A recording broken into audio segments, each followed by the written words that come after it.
Ebbene sì, lo abbiamo fatto!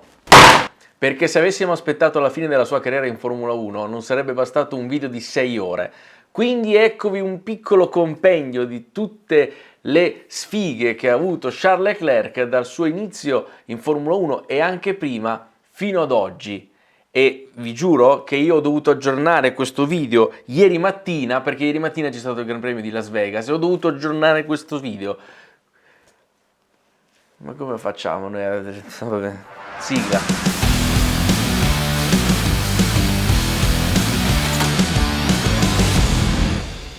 Benvenuti, bentornati sul canale della Formula 1 dimenticata. Ora, a parte l'intro molto goliardica e tutto quanto, chiaro che il termine piloti sfigati come sempre si intende in maniera bonaria e scherzosa, ovviamente non ci permetteremo mai di offendere e vogliamo anche usare questo tipo di video per i piloti in attività per cercare un po' di esorcizzare, perché per dire fino adesso è successo questo, sarà la volta buona che la cosa svolta o ci speriamo forse noi, questo è forse il motivo principale. Comunque, se volete vedere altre storie della Formula 1, se volete vedere altri racconti anche più dimenticati, anche ovviamente non dei piloti attuali, ma anche di quelli passati, di quelli che magari hanno fatto anche una sola gara in Formula 1, questo è il canale che fa per voi, il canale che andrà a scavare nei meandri della storia per portarvi tutte quelle storie che voi non potevate nemmeno conoscere perché magari non eravate nemmeno nati. Quindi iscrivetevi, mettete un bel mi piace al video e cominciamo. Si dice che quando piove i piloti vanno talmente forte sotto l'acqua che sembra che sulla loro testa la pioggia non cada. Ecco, per Leclerc invece si può fare un discorso diverso e dire che a lui, anche quando splende il sole cocente, sembra esserci una nuvola sopra la sua macchina che continua a scaricare acqua a tonnellate. Vuole che pulisca un po'? E tolga quelle manacce.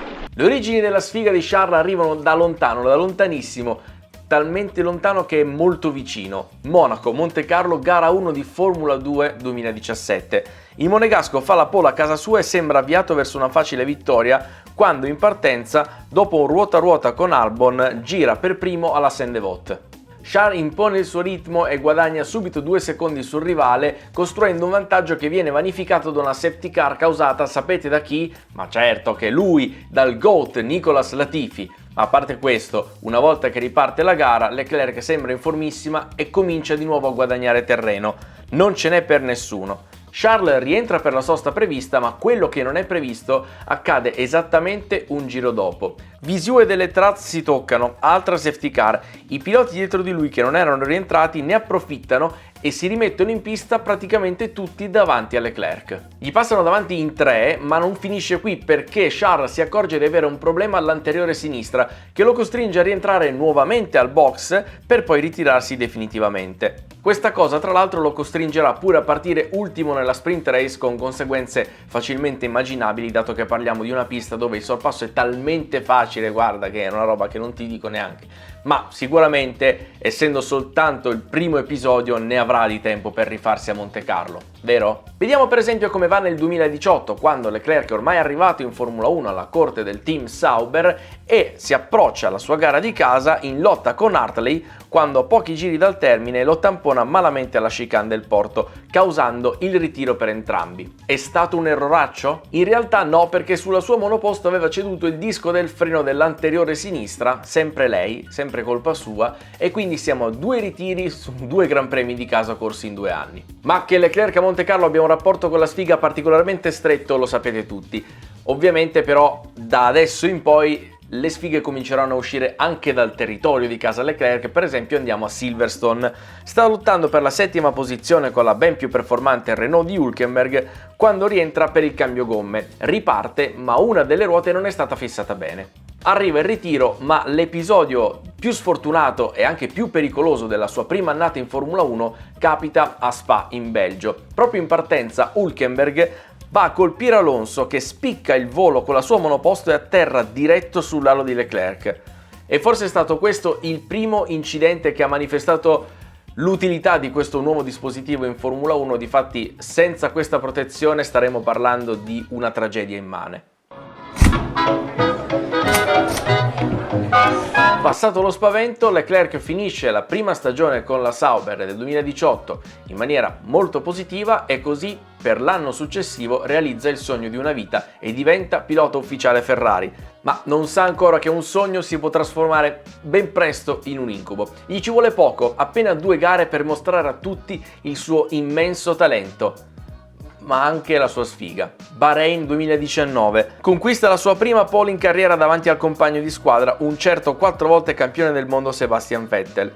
In partenza il tedesco lo supera, ma dopo qualche giro Charles, senza alcun timore reverenziale, si riprende la testa della gara e comincia a guadagnare sugli inseguitori. A circa 10 giri dal termine ha un vantaggio abbastanza rassicurante di 9 secondi su Hamilton, ma all'improvviso la parte ibrida del suo motore se ne va, lasciandolo con molta meno potenza degli altri. Inevitabilmente Hamilton lo raggiunge in poche tornate e lo sorpassa andando a vincere la gara, cosa che fa anche Bottas 6 giri dopo. Una safety car negli ultimi giri salva almeno il podio del monegasco. Che fortuna, direte, per carità. Ma vediamo come va quest'anno a Monaco. Peggio dell'anno scorso non può andare, giusto? Beh, giudicate voi. Nel Q1 il team non lo manda in pista per il secondo tentativo volendo risparmiare un treno di gomme per la gara. Il risultato è che tutti gli altri piloti si migliorano, facendo così eliminare Leclerc alla prima manche di qualificazione. Partirà in 16ª posizione a Montecarlo, ma vuoi mettere a un treno di gomme in più? Complimenti. In gara Charles recupera, fa un sorpasso d'antologia alla rascassa su Grosjean e si galvanizza, tanto che pensa: ma perché non ci riproviamo subito anche su Hülkenberg? Perché? Perché il tedesco non è così benevolo come il francese. Chiude la porta e i due si toccano, il ferrarista si gira e deve rientrare ai box con una gomma bucata. E siamo a 3 ritiri su 3 in casa sua. Ma non è finita qui. In Austria il monegasco conduce la gara fin dal primo giro, ma nelle ultime tornate Verstappen in formissima lo raggiunge e lo sorpassa in curva 3 con una manovra molto al limite, per cui Leclerc si lamenta moltissimo, ma alla fine non verrà penalizzata e così sfuma la vittoria nel paese della Red Bull. E andiamo in Germania, dove Charles deve partire decimo per un problema tecnico in Q3, ordinaria amministrazione. Poi la gara viene condizionata dalla pioggia. Il monegasco rimonta, ma con gomme slick sull'umido sbaglia l'ultima curva e finisce nella ghiaia ritirandosi. Beh, dov'è la sfiga, direte voi? È semplicemente un errore dovuto alla gomma che non andava sul bagnato. Niente, la sfiga sta nel fatto che Leclerc si deve ritirare. Hamilton fa praticamente lo stesso errore nello stesso punto, ma riesce ad entrare in pista e rientrare subito nel box, anche qui con una manovra discutibile, senza venire penalizzato e concludendo la gara. Poi Leclerc entra in un magic moment, vince a Spa dopo la morte tragica del suo amico Antoine Hubert, vince a Monza e arriva a Singapore col morale a 1000, deciso a portare la terza vittoria di fila per la sua prima annata a Maranello. Stampa la pole position con un gran tempo e la sfiga sembra essere passata. In gara però gli strateghi Ferrari pensano bene di fermare Vettel terzo per fare un undercut su Hamilton, con la conseguenza che l'undercut viene fatto su Leclerc stesso. Fanno rientrare quindi Charles dopo Seb e fatta così la frittata, a Maranello pensano bene di congelare le posizioni e portarsi a casa una doppietta per regalare a Vettel l'ultima vittoria in carriera. Tanto Leclerc ha ancora tantissimo tempo a disposizione per rifarsi e guadagnare tanti successi con la Ferrari. Gara successiva, Sochi, altra pole position per lui. Il lunghissimo rettilineo in partenza del circuito russo impone alla Ferrari una strategia. Con Vettel terzo, alla partenza sarà Leclerc a dare la scia al tedesco per permettergli di superare Hamilton, ma così facendo Seb passa anche Leclerc e arriva per primo alla prima curva. I due ferraristi conducono la gara, si fermano entrambi per la prima sosta, sembra andare tutto bene, quando all'improvviso Sebastian si ritira col motore rotto. Stop the car now, stop the car. Oh, per una volta le sfighe agli altri, giusto? No, perché per il ritiro di Vettel la direzione gara impone la virtual safety car, i due Mercedes rientrano in box facendo la sosta in minor tempo e rimangono davanti a Leclerc. La prima stagione in rosso si conclude con una strategia sbagliata in Messico, dove il team lo fa rientrare prima per coprirsi su Albon e per non farsi mancare niente una bella collisione col compagno di squadra in Brasile. Si spera in un 2020 migliore, ma il taglio sulla Power Unit imposto dalla FIA relega la SF1000 a vera ciofeca del gruppo e condanna Leclerc a un anno di sofferenze indicibili, con pure qualche problemino di affidabilità, come un problema elettrico in Spagna o uno all'endotermico in Belgio dove aveva vinto l'anno prima. In Turchia poi, mentre è secondo in una gara condizionata dalla pioggia, sbaglia la frenata all'ultima curva, regalando così il podio a Perez e a Vettel. Quando apre la radio è leggermente, ma proprio una punta, deluso. Did a good job. Really good. No, I did a shit job. I did a shit job. I did a shit job. I did a shit job. That's it. Certo, quest'ultimo è stato un errore del pilota, non c'è dubbio, però il team radio di Leclerc che dice I did a shit job mi fa morire da ridere, scusa, non posso... Perdonami Charles, ma ci sono dei tempi comici in questa cosa che sono perfetti. Il 2021 sarà una stagione di transizione. Dopo la peggiore Ferrari degli ultimi 30 anni nel 2020, a Monaco infatti stampa una incredibile pole position, ma nel secondo tentativo va a muro nel tentativo di migliorarsi. Nessun problema, dice la Ferrari, la vettura si ripara, dormite sonni tranquilli. Alla domenica, quando Charles parte per andarsi a schierare in griglia, sente che qualcosa nella sua vettura non è proprio al suo posto. Senti un rumorino? Un? Rumorino metallico. Sento il suo rumorino. A parte che ho appena fatto l'otite, non è che ci sento tanto bene. Ma se la discarica, non senti un rumorino un po' metallico? Rientra al box dove i meccanici si accorgono di un problema al semiasse sinistro, non riparabile in tempo, e quindi siamo così a 4 ritiri su 4 gare corse in casa sua. Ma no, è solo un rumorino! A Silverstone va in testa approfittando dell'incidente tra Hamilton e Verstappen, ma l'inglese lo supera quando mancano soltanto 3 giri al termine della gara. In Ungheria viene centrato da Stroll in partenza e, come se non bastasse il ritiro, pure il motore ha subito danni irreparabili, il che lo costringerà a usare un nuovo motore con penalità conseguente di 10 posizioni. Non mancano ovviamente poi le strategie sbagliate.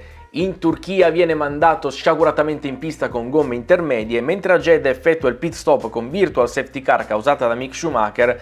Peccato però che verrà poi data una scontatissima bandiera rossa e il monegasco verrà inevitabilmente retrocesso molto indietro sulla griglia successiva per via del pit stop. Ma si arriva al 2022, con i cambi regolamentari la Ferrari ha partorito una macchina finalmente competitiva, in grado di vincere le gare, ed è quello che Charles fa fin dalla prima gara. Arrivano 2 vittorie e un secondo posto a Jeddah nelle prime 3 gare. Anche se in Arabia Saudita arriva una bandiera gialla nei giri finali proprio quando era in scia Verstappen e avrebbe potuto attaccarlo, ma è soltanto l'inizio di un calvario senza fine. In Spagna il ferrarista infatti è comodamente in testa quando all'improvviso il suo motore cede di botto. Ma arriva a Monaco, un'altra pole position con la Ferrari decisamente più veloce della Red Bull. Arriverà finalmente una vittoria nella sua gara di casa? No! Perché cosa potrà mai succedere in un circuito in cui l'unica variabile è la pioggia? Che piove. Come un fantozzi qualsiasi, Charles mantiene la testa fin quando dal box non lo richiamano per metterle intermedie, quando però la pista è quasi da slick. Qual è il risultato? Che 3 giri dopo deve rientrare nuovamente al box per mettere le slick, mentre gli altri, compreso il compagno di squadra, passano direttamente da gomme full wet a gomme slick. Tu mi hai mandato a Francoforte per lasciare lui da solo. Guarda, stai creando un equivoco, sei arrabbiato. Guarda. Leclerc finisce fuori dal podio da primo che era, ma almeno ha terminato la sua gara di casa. Vabbè dai, per smaltire la delusione cosa c'è di meglio di un bel giretto al Monaco Historique Grand Prix con una 312 B3? Almeno qui non potrà succedere niente di male, giusto? No, perché un problema ai freni lo fa andare a muro anche lì. Il riscatto può arrivare a Baku, dove il monegasco, grazie alla strategia di fermarsi presto durante la safety car, rimane in testa davanti a Verstappen. Peccato che nuovamente il suo motore si rompa mandando in loop Vanzini. Problemi.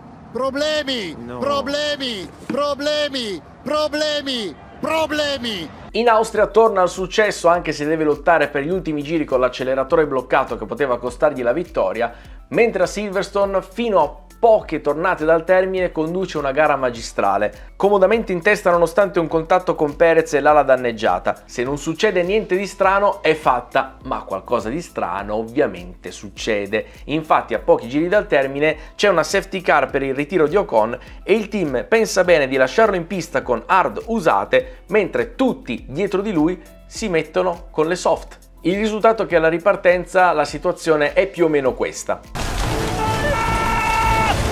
Lo passano ovunque, sopra, sotto, destra, sinistra, su, giù, centro, e riesce a concludere non si sa come quarto dopo un incredibile sorpasso all'esterno su Hamilton con gomme nettamente inferiori. Visto che le hard hanno funzionato benissimo a Silverstone, vuoi non rimetterle? Ma certo! Il team decide di coprirsi con Verstappen invece di continuare con la strategia originaria, e il risultato è che l'olandese va a superare Charles agilmente e il monegasco chiude solo sesto. A Spa invece c'è forse la summa di tutte le sfighe di Charles. Una visiera a strappo che Stroll lancia dal suo abitacolo si va a incastrare proprio nella presa d'aria del freno. Leclerc è così costretto a una sosta supplementare per rimuoverla, con conseguente gara rovinata. C'è da dire che per quanto andava Verstappen in quella gara era impossibile fare diversamente, ma comunque. A Monza sta conducendo la gara quando il team decide di anticipare la sosta sfruttando la virtual safety car causata dal ritiro di Sebastian Vettel. Peccato che il regime di virtual safety car finisca proprio quando Charles rientra nel box, rovinando così la sua strategia e perdendo il primo posto su Verstappen. Ma vuoi non concludere in bellezza un'altra annata di fortunata? Ovviamente no. Nel Q3 a Interlagos il team lo manda in pista con gomme intermedie mentre la pista si sta asciugando e tutti gli altri piloti girano con gomme d'asciutto. Il box lo richiama così velocemente per rimontare le slick, ma in quel momento ricomincia a piovere, tutti hanno fatto segnare un tempo migliore prima e nessuno riesce a migliorarsi, figuriamoci Leclerc. Si riparte nel 2023 con grandi speranze, una presentazione a Maranello che fa presagire a un 2023 pieno di successi, e invece sarà un'annata piena di cessi, come la SF23. No, per carità, si dice. La macchina non è all'altezza, in Bahrain è nettamente inferiore alle Red Bull, ma Leclerc si trova comunque in una abbastanza comoda terza posizione quando il suo motore decide di lasciarlo a piedi. Non solo, perché a causa di questa rottura il monegasco prende ben 10 posizioni di penalità a causa della sostituzione della centralina elettronica. Tutto questo, vi ricordo, solo la seconda gara stagionale. Ma non è finita qui. In Arabia Leclerc effettua il suo pit stop esattamente il giro dopo entra in pista la safety car causata da Stroll. Tempismo perfetto, se volevate una prova che la sfiga ci vede benissimo, eccovela. Dopo degli incomprensibili problemi in qualifica in Spagna si arriva a Monaco, dove cambiando l'ordine degli addendi il risultato non cambia. Infatti in qualifica il suo ingegnere di pista Xavi Marcos non lo avverte che sta arrivando Norris e così arriva la penalità di 3 posizioni in griglia per impeding. 3 posizioni in un qualsiasi altro circuito sarebbero abbastanza agilmente recuperabili, ma siamo a Monte Carlo. Ma non soltanto strategie, non soltanto sfighe per i motori che si rompono, anche grandi problemi ai pit stop. Infatti, per esempio in Ungheria, per un pit stop lungo causato da un problema alla pistola della posteriore sinistra, viene relegato in 7ª posizione. A Zandvoort poi comincia la gara, viene a contatto con altre vetture, comincia a piovere, succede un casino, talmente tanto che al box Ferrari escono pronti per il pit stop senza le gomme. Infatti la pioggia che aveva cominciato a cadere aveva obbligato tutti i piloti a cambiare le gomme nell'intermedia, ma nel caos della situazione nel box Ferrari si crea una situazione alla Europa 99, solo che questa volta mancano tutte e 4 le gomme. Leclerc perde tantissime posizioni e poi a causa dei contatti il suo fondo è danneggiato e quindi al 43esimo giro, dopo 30 giri in cui era chiaro a tutti che non avrebbe potuto finire la gara, si ritira. Dai ragazzi, resistete che siamo quasi arrivati al fondo del primo episodio,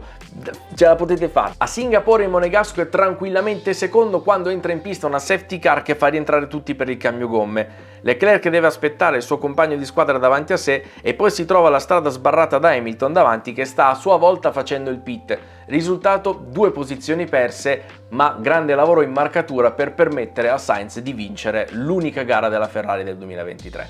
Ad Austin, dopo una strategia sbagliata, una sola sosta, piatto forte della casa, arriva a fine gara addirittura la squalifica per usura eccessiva del fondo piatto. E sapete perché c'è sfiga in questa situazione? Perché Leclerc è stato uno dei 4 piloti su 20 a essere stato controllato alla fine della gara. Il Messico è tranquillamente secondo davanti a Hamilton, che ha gomme nettamente più usate delle sue, quando arriva una bandiera rossa a mescolare tutte le carte. Alla seconda ripartenza Hamilton mette gomme medie e lo supera rubandogli la piazza d'onore. Ma non si poteva chiudere questo anno se non con altre 2 belle sfighe, proprio di quelle genuine, no? In Brasile conquista l'ennesima ottima posizione in griglia, in prima fila a fianco a Verstappen, e quindi ha un'ottima chance per la gara, dato che la Ferrari sembra comportarsi piuttosto bene. Sarebbe davvero un peccato se non riuscisse a partire, Vero? E infatti proprio come i grandi della Ferrari, Prost nel 91 a Imola e Schumacher in Francia nel 96, il Gran Premio del Monegasco termina addirittura nel giro di ricognizione andando a muro a causa di un problema idraulico alla sua macchina. Ma non finisce qui amici, non finisce qui, perché qui il video era finito di scrivere, ma ieri c'è stato il Gran Premio di Las Vegas e nella roulette della città del peccato succede questo, che Leclerc è in testa alla gara, riesce a superare Max Verstappen in pista, cosa che in quanti possono dire di aver fatto nel 2023. Un contatto tra Verstappen e Russell porta in pista la safety car per far rimuovere i detriti e così Leclerc, che aveva da pochissimo cambiato le sue gomme, si ritrova dietro Perez e Verstappen, che approfittano della vettura di sicurezza per fare il pit stop con meno tempo e montare gomme dure più fresche delle sue. Il risultato è che Verstappen riesce a scavalcarlo con più facilità e va a vincere con pochissimi secondi di margine su Leclerc, che riesce almeno a strappare la seconda posizione dalle grinfie di Perez. Finisce qui quindi per adesso questo episodio di Piloti Sfigati, speriamo di essere riusciti a esorcizzare un po' la sfortuna del povero Charles, che meriterebbe davvero una stagione libero da sfighe e assilli vari, ma siamo sicuri che Ma come? È saltata la corrente? E adesso? Ma dai, ma devo rifare tutto il video adesso? Ma porca di quella puttana!